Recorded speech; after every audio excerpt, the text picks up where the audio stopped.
You know, in modern air warfare, a single procurement decision can literally shift the entire balance of power for a generation.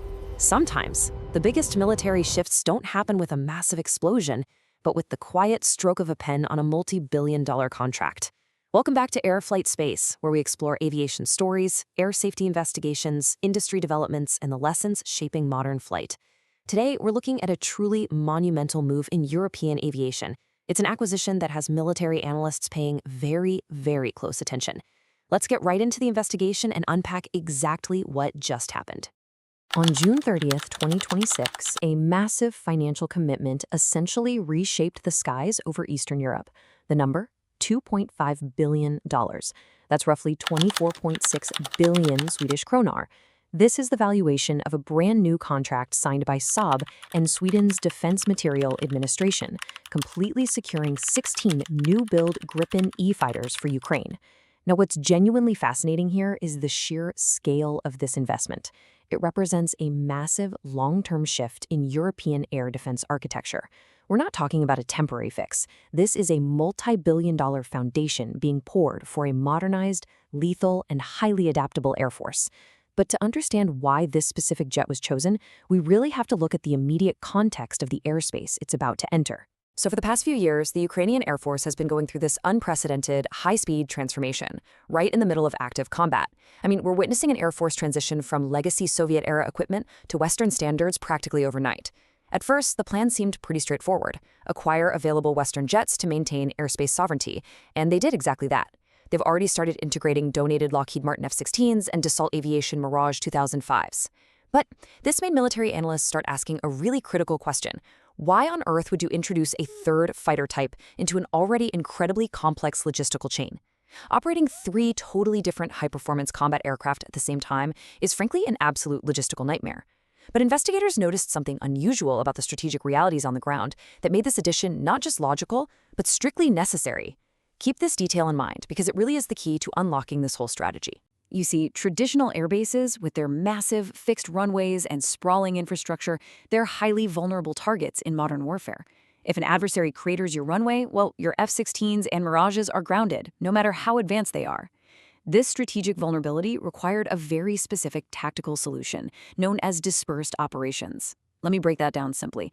Dispersed operations mean an Air Force doesn't have to rely on big, obvious airfields. The Saab Gripen was purpose-built from the ground up by Sweden to operate from short stretches, temporary runways, and, get this, even regular civilian roads. Imagine a high-tech fighter jet landing on a local highway, getting refueled and rearmed by a tiny, highly mobile ground crew, and taking off again before the enemy even knows it was there. Saab specifically designed this jet to be an advanced, cost-effective fighter that's incredibly easy to maintain in these rugged conditions. That specific dispersed capability is exactly what sets it apart from the F-16 and the Mirage.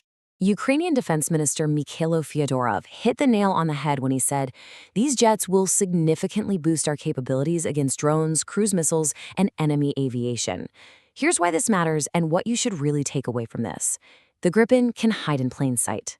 By operating off of roads and dispersed sites, it becomes an absolute ghost in the tactical environment. It can constantly relocate, popping up to intercept incoming cruise missiles and drones without its base ever being easily targeted.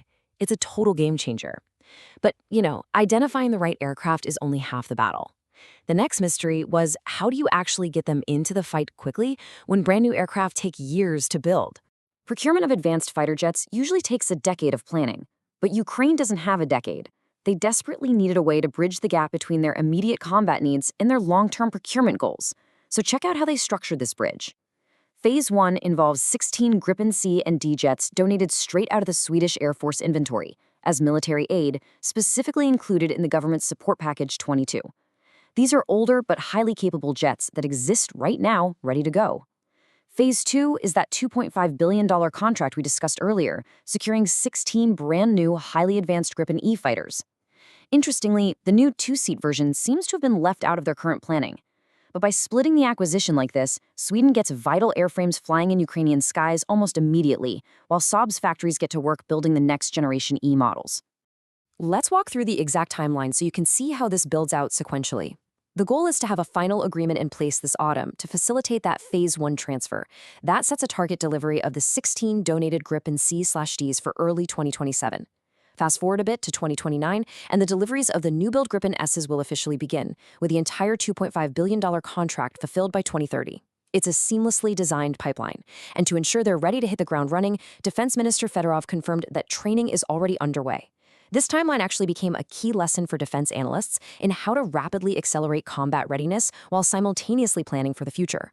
When we zoom out from the tactical details of road bases and delivery timelines, we really start to see the geopolitical scale of this integration. This isn't just about surviving the current conflict, it's about the long-term impact on the future of European security. As President Volodymyr Zelensky points out, the aircraft will come with the package of related equipment, technical assistance, and support. This detail is absolutely critical for understanding modern aviation. Buying a fighter jet is completely useless without the massive logistical tail required to keep it flying. You need spare parts, diagnostic computers, specialized ground handling equipment, and technical assistance. It's a comprehensive partnership. Saab CEO Michael Johansson echoed this exact sentiment, stating he's deeply proud that they can provide a world-class fighter that will, in his words, transform the Ukrainian Air Force's capability. It's an entire ecosystem of defense, not just a delivery of metal. But hey, if you thought 16C models and 16E models was the end of the story, you'd be totally mistaken. During a visit to Saab's Linkypin production site last October, President Zelensky revealed an absolutely astonishing long-term ambition. The number you're looking at right now, 100 to 150, that is the eventual fleet size Ukraine is interested in acquiring. That's a massive future fleet. It clearly indicates that the Gripen isn't just some stopgap measure. It's intended to become the absolute backbone of their future air defense network. So what can we actually learn from this story? Well, we've seen how a single aircraft's unique design for dispersed operations perfectly matched a critical tactical vulnerability. We've seen how a brilliantly structured two-phase contract solved an almost impossible timeline. But it leaves us with one final provocative question.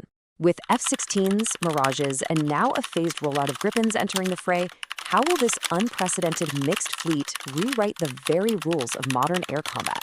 It's a logistical tightrope for sure, but if successful, it will create one of the most unpredictable and lethal air defenses in the world. Thanks for watching this Air Flight Space documentary.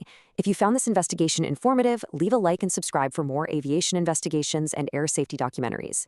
Share your thoughts on this unprecedented mixed fleet below, and I'll see you in the next video.